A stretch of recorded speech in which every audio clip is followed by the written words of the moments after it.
Humility is not a natural state for a kick-ass human being. You can't change yesterday's newspaper. Do something you're very passionate about. Not every idea is a good idea. Not every idea matters. If you don't love it, you're gonna fail. So you gotta love it, you gotta have passion. But you get it right one time, you're set. One thing I really like about you is you are unusually fearless and willing to go in the face of other people telling you something is crazy. And I know a lot of pretty crazy people, you still stand out. Where does that come from, or how do you think about making a decision when everyone tells you this is a crazy idea? Or where do you get the internal strength to do that? Well, first of all, I'd say I actually think I feel fear quite strongly. So it's not as though I just have the absence of fear. I feel it quite strongly. But there are just times when something is important enough, you believe in it enough that you do it in spite of the fear. It's like people shouldn't think, people shouldn't think, well, I feel fear about this and therefore I shouldn't do it. It's normal to feel fear. Like there'd have to be something mentally wrong if you didn't feel fear. So you just feel it and let the importance of it drive you to do it anyway? Yeah, actually something that can be helpful is fatalism to some degree. If you just accept the probabilities, then that diminishes fear. When starting SpaceX, I thought the odds of success were less than 10%. Do something you're very passionate about, and don't try to chase what is kind of the hot passion of the day. It's almost like the 1849 gold rush in a way. I mean, you find that people, if you go back and study the history of the 1849 gold rush, you find that, at that time, everybody who was within shouting distance of California was, they might have been a doctor, but they quit being a doctor and they started panning for gold. And that almost never works. A lot of people, and I'm just not one of them, believe that you should live for the now. I think what you do is you think about the great expanse of time ahead of you and try to make sure that you're planning for that in a way that's going to leave you ultimately satisfied. So this is just this is the way it works for me. And I mean, everybody needs to find that for themselves. So I think there are a lot of paths to satisfaction, and you need to find one that works for you. You have to talk about risk-taking explicitly in a business. As a business grows, the natural tendency would be to take fewer risks and to be cautious and to have contingency plans and all those wonderful things and do things that are safe. And you need to do some measure of those things. But in a business that's changing very quickly or one that you want to grow, you actually need to be explicit about accepting risk. And one of the people who work with me kind of described it this way. I was sort of encouraging this person, hey, let's try this, why don't we do this, how about this? And at some point he kind of came back and said, so what you're telling me is you want me to try to do 10 things, and if I only get 8 of them, you'll be okay with that. If I don't get all 10, versus having 5 things and doing all 5 perfectly. That's exactly right. We want to accept some experiments. Doesn't mean we want those experiments to go on forever if they're not working, but let's explicitly accept risk in the business and have it called out as the areas where we're going to go experiment. And just like every other venture, they're not all going to work, but in the context of a large company, we can actually define some very healthy risk appetite that is very productive in terms of our future growth over a 3, 5, 10-year period. Well, I think, obviously we do a lot of research to understand what's happening. We're definitely seeing people are deciding to buy vehicles later, depending on where they live. And if you put the customer in the center of how you look at this, it doesn't surprise me that if you're in New York City and you pay a lot of money for a car, you pay a lot of money to park it. When you get it out to drive it, you're in stop-and-go traffic. When you get to where you want to go, you're going to pay a lot of money to park it if you can find a place. And so you start to look at all of those as customer pain points. And you start to say, people are still going to need to move from point A to point B, but depending on if they're in a dense urban environment, what are they going to need to travel with them? Are they a single individual? Are they, do they have 3 children and a pack and play? So I think we try to look at it and say, let's really understand the customer and let's understand how we can create value for them and how we can provide new experiences that are better for them. And that kind of drives us on how we make decisions about what we invest in. It's all with this intent to make sure that we're looking and saying, how do we provide the most value for the customer as they get from point A to point B? I would say if you go to a golf club and you sort of look at it, you learn nothing. If you break it over your knee, you learn the strength of the golf club and what its yield point is. So failure is terribly important. It's terribly important in schools as well. The problem with schools is they only teach you to give the right answer. And you're bright if you give the right answer quickly. They don't teach you to learn by experience and learn by failure and have no fear of failure. And there's very few jobs in life where you know the answer before you do it. Right. You have to work it out. If you're an author or whatever you are, you have to work it out. So why don't we teach people at school to have failure and learn by experience? And I would say the same thing to anyone that's down and out or homeless. You can't change yesterday's newspaper. And what slows most people down is they're stuck in the past. Something happened to them. They got fired. They got a divorce. Somebody said something to them that hurt them, or today over the internet, they just destroy people, unfortunately. But all of a sudden they're stuck in the past. It's on their mind. Before they go to sleep, it's on their mind all the time. Well, now your thinking power is behind you. You can't change it. You got to think ahead. What is next? And forgive everyone that's done you wrong. Forget every jealousy that's ever in your mind. For every regret that I wish I would have done that differently. You can't change it. Forget it all. When it comes in your mind, just forgive it. Forgive yourself. Forgive Joe Blow. Forgive everybody to your mind. You don't have to tell them personally if you don't want to. Just forgive them. You're a jerk. That was the past. I'm not going to carry you around anymore. And if it comes to your mind again, just say, nope, that's my past life. Get out of here. Let's move on. You've got to find the things that you like. Because to me, the key to success is finding something you love to do and then trying to be great at it. And you don't have to know what that is. Like I took one computer class in college and I cheated at it. But when I started really getting into it, I could spend 20 hours teaching myself the program and writing programs. And I was like, I had no idea. I love this stuff, right? And I would just sit there and days would go by and I loved it, right? And then as I got more into those businesses, it was like, this is great. I'm having a blast doing this. But I didn't know that's what I would love to do until I tried a lot of different things. And so you don't have to know exactly what you want to be when you grow up. You don't have to know that you're going to grow up, You just have to try different things. And even if 99% of them fail, you only have to be right one time. You don't have to figure it all out in advance. You can be wrong. You can pick the wrong career. You can pick the wrong job. You can pick the wrong spouse. You can pick the wrong whatever. But you get it right one time, you're set. People say you have to have a lot of passion for what you're doing, and it's totally true. And the reason is because it's so hard that if you don't, any rational person would give up. It's really hard, and you have to do it over a sustained period of time. So if you don't love it, if you're not having fun doing it and you don't really love it, you're going to give up. And that's what happens to most people, actually. If you really look at the ones that ended up being successful, unquote, in the eyes of society and the ones that didn't, oftentimes it's the ones that are successful loved what they did so they could persevere when it got really tough. And the ones that didn't love it quit because they're sane, right? Who would want to put up with this stuff if you don't love it? So it's a lot of hard work and it's a lot of worrying constantly.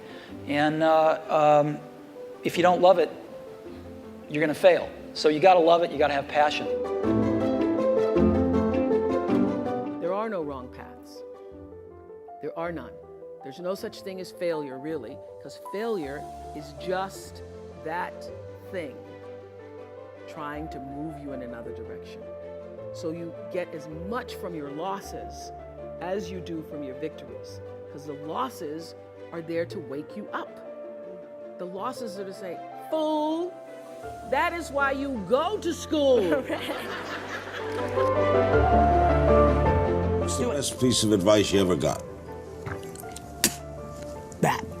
When I was 14, I was full of crap. I was a salesman. I would say anything to you to make you buy my baseball cards or a bottle of wine. My dad grabbed me by the neck and he said, listen to me, where we come from, you've got one thing, your word.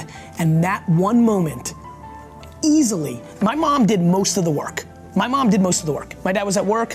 I never saw my dad until I was 14. She built the self-esteem. She made me the right kind of guy, kind. She built the foundation. But that one tweak by my dad changed the outcome of my life from being a good huckster salesman who would have made it okay and made a good buck to having real potential.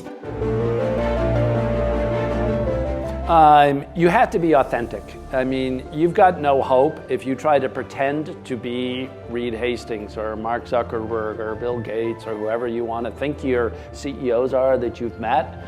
You know, that is crazy. And you got to really get comfortable with yourself, your strengths and weaknesses.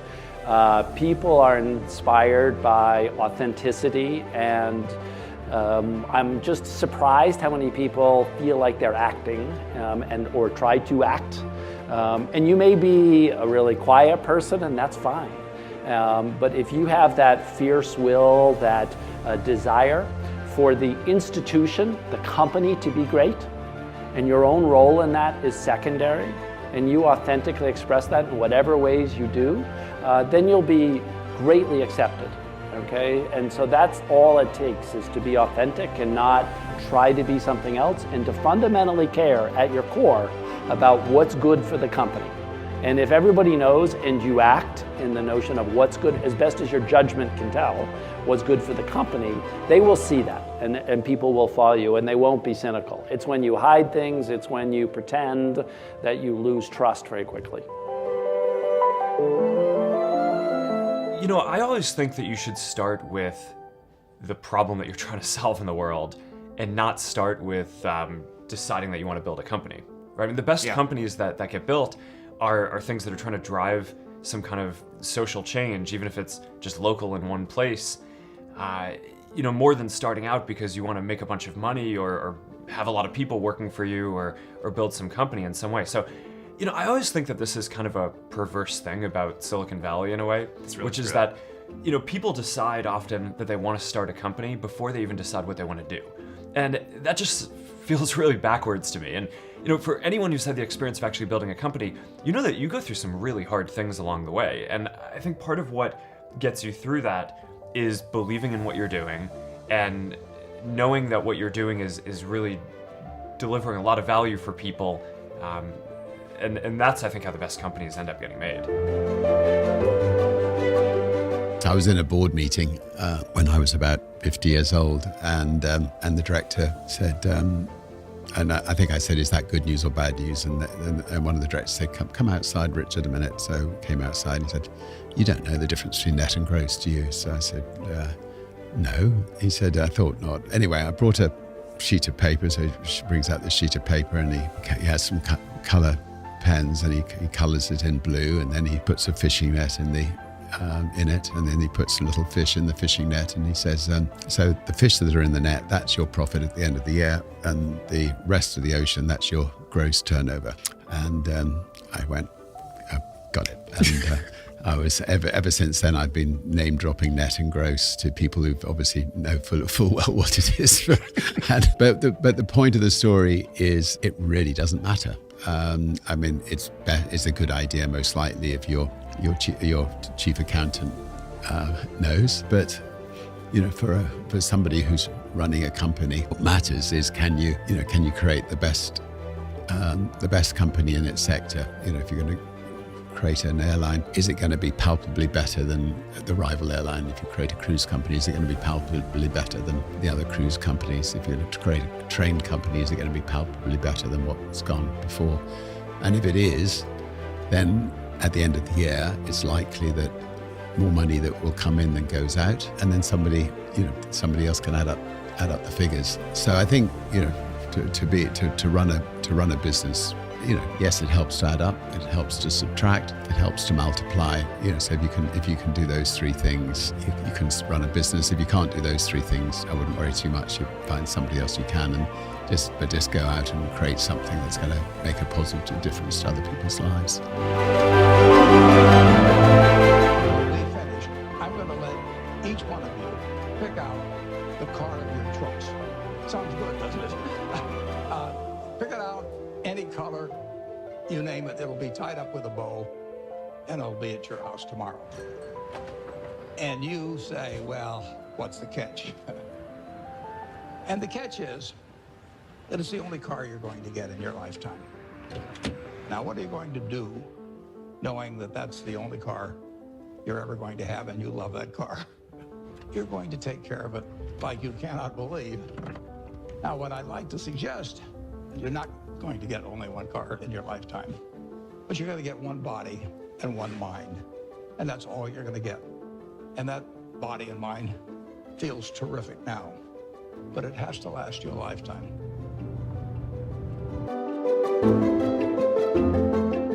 I had a brain tumor 25 years ago, and that was a shock. I had to live through it. I came out very well. I was very lucky. But I remember meeting a friend of mine, a woman who I knew, who was an editor for the Washington Post. Her name was Nina Hyde. I was just coming out of the hospital, and I had seen her on the street, and she didn't say hello to me for some reason. She remained in my mind, so I called her and I said, Nina, I missed you on the street. And I said, I'd love to see you. You know, would you come up and see me? And she then told me that she had breast cancer. And I said, I can help you. Let me help you. And I said, what do you need? And I felt then that I could cure her. I don't know why I was thinking that my powers would extend any further than they are. But I felt, I guess, because I lived through it, and I felt that my energy would maybe help. And we got together, and I said, what do you need? And I went to the fashion industry and said, let's do breast cancer. Let's go after this and give it some exposure and also support some of the things that her doctor had that he was working on. And I got very caught up in it, and she passed away. So I didn't lose it. She gave me the sort of inspiration to go further. And I think we all feel a sensitivity about helping someone who can't help themselves, helping someone who doesn't have the funds, and doesn't have the know-how. So in my life, I guess, because I feel like I've done very well, maybe more than I ever expected, I feel I've gotten my share, maybe too much. And I felt that there's a lot more I can do with my life, and I can do to help people.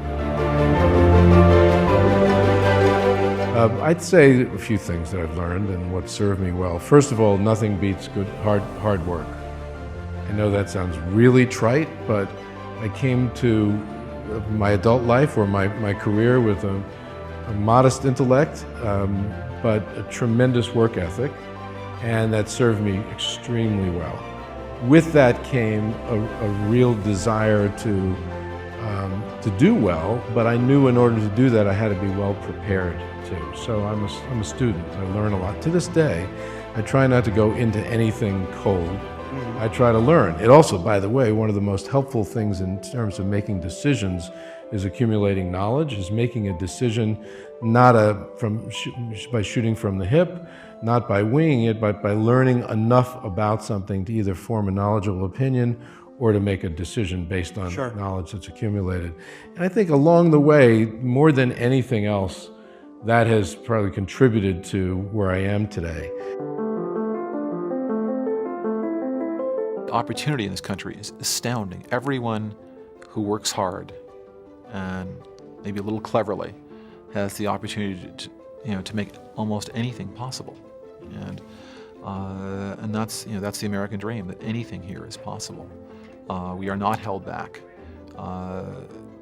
That immigrants come here and in a single generation do extraordinary things. That this country is not perfect, but compared with every other country in the world, it's absolutely fabulous. And there is unlimited opportunity. It requires hard work. It requires a little bit of luck. Still, in America, anything is possible. To never never feel like you've made it.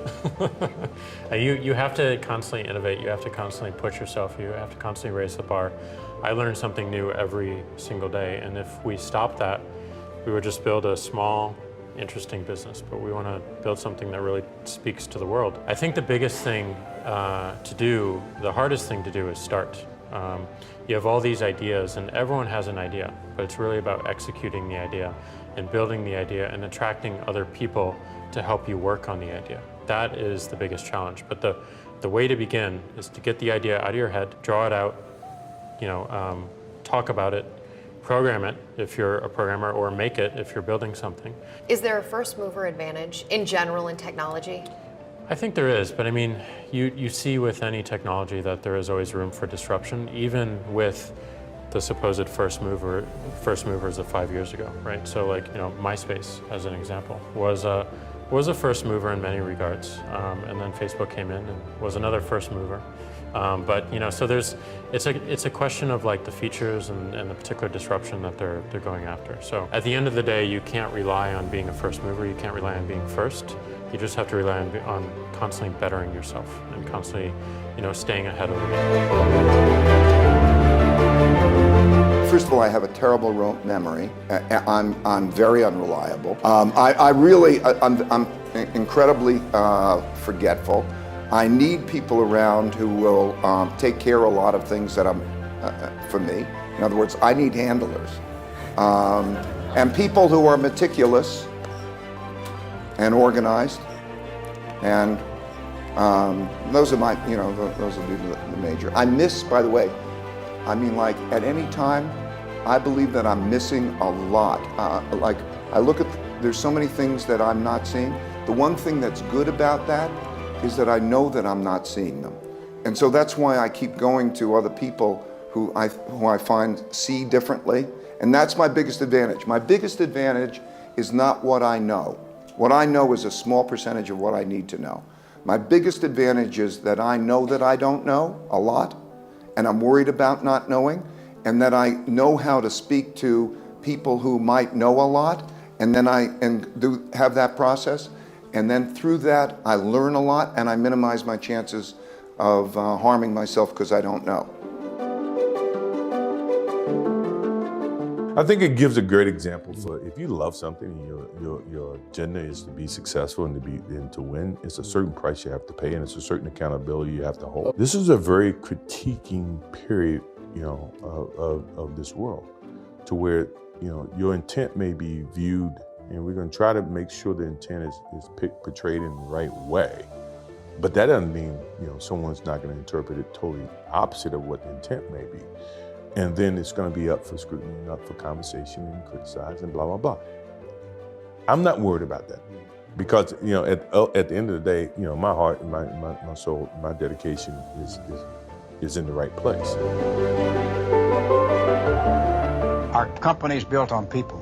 The success we've had is because of our people. And I believe that. You believed it from the beginning. All of our associates believe it.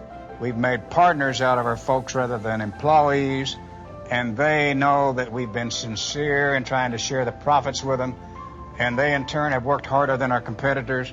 We've kept our prices lower than our competitors' prices. We've led the nation in cost of doing business, in sales per square foot, in all the measurements you can imagine over about a 15-year period in this business that we've all put together here in Bentonville, Arkansas. Number one for me, life lesson, is that ideas matter. Now people say, of course ideas matter. What kind of stupid life lesson is it that ideas matter? The truth of the matter is, this is both under and overappreciated. Most people think every idea is a good idea, as long as they had it. The truth of the matter is, not every idea is a good idea, not every idea matters, and not every idea should be pursued. And if you're in a field like I am, or was, of innovation, not every idea is a good idea, even if it strikes you that way on first blush. In fact, most people are lucky to have one idea that really matters in their whole life. That's not a criticism. But earth-shattering, life-changing ideas are very few and far between. Research insights, investment insights, innovations. A good idea needs to be cherished and nurtured, and ideas do matter. And it is worth considering and not falling in love with every idea you have, whether you're trying to solve a problem set or you're trying to do something else. The challenge of a problem or the importance isn't that related to how likely you are to achieve it.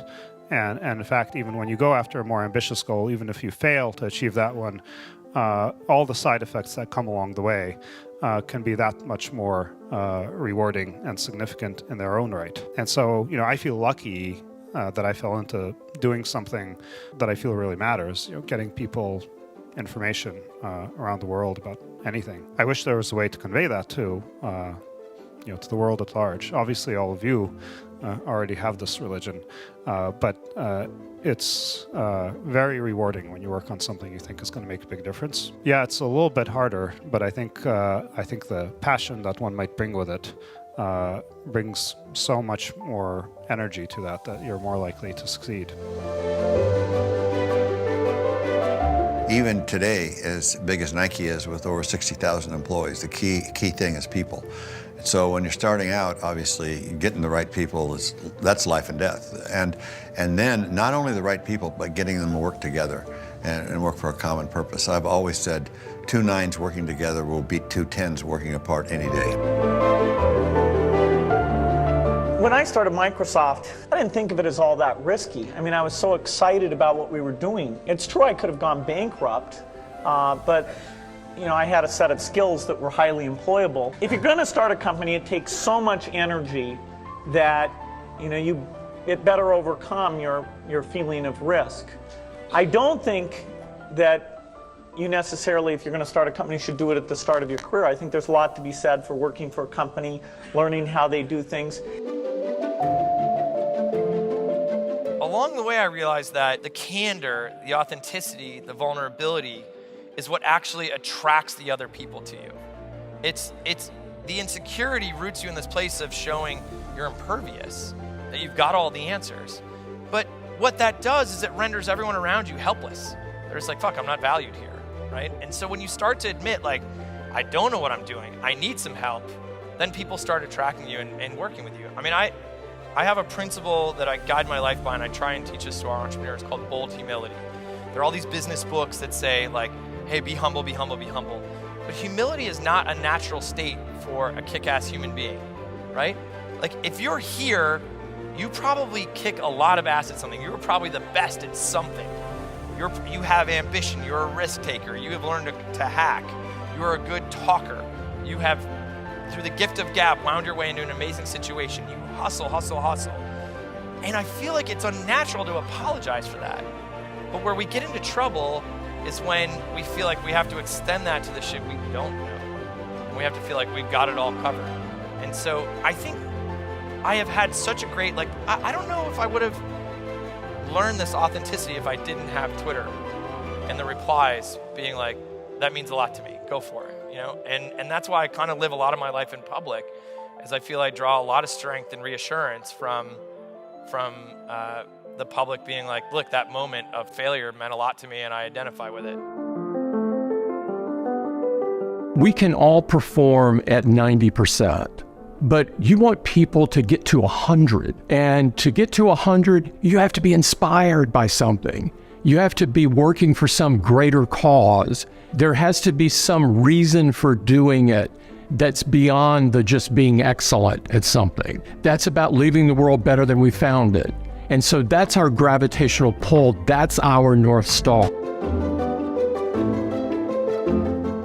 I think the more you go out, the more you see, the more you experience life, the more you bring back to your day job. So as I was trying to say in my remarks, I think the problem about big corporations is you get a lot of people my age trying to hold on to their jobs and clinging on to their pensions and their retirement, and they're not experiencing new things, and they don't like change and they don't like disruption. So either they don't make a decision or they say no, and as a result they stagnate. So it's terribly important to bring people in from the outside and not to remain too insular, and also to hire as many young, bright people like all of you as you can, just to teach you how to think about things completely differently. Diversification is the only free lunch in investing, and I see this happen so many times. Here's my basic lesson that I've learned that I never vary from, and this works. Trust me, it works. Never more than 5% of your portfolio in any one name, no matter how great the story is. If it's the next Nortel, if it's the next RIM, who cares? 5% max weighting. For me, usually it's 2.5 to 3%. I never let a stock get bigger than that in my portfolio. I sell into the strength all the time.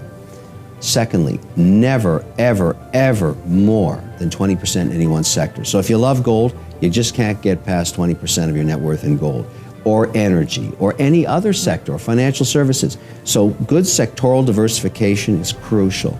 And finally, for me, I'm over 60% weighted in debt now versus equity. Not government debt, not treasury bonds, but corporate debt.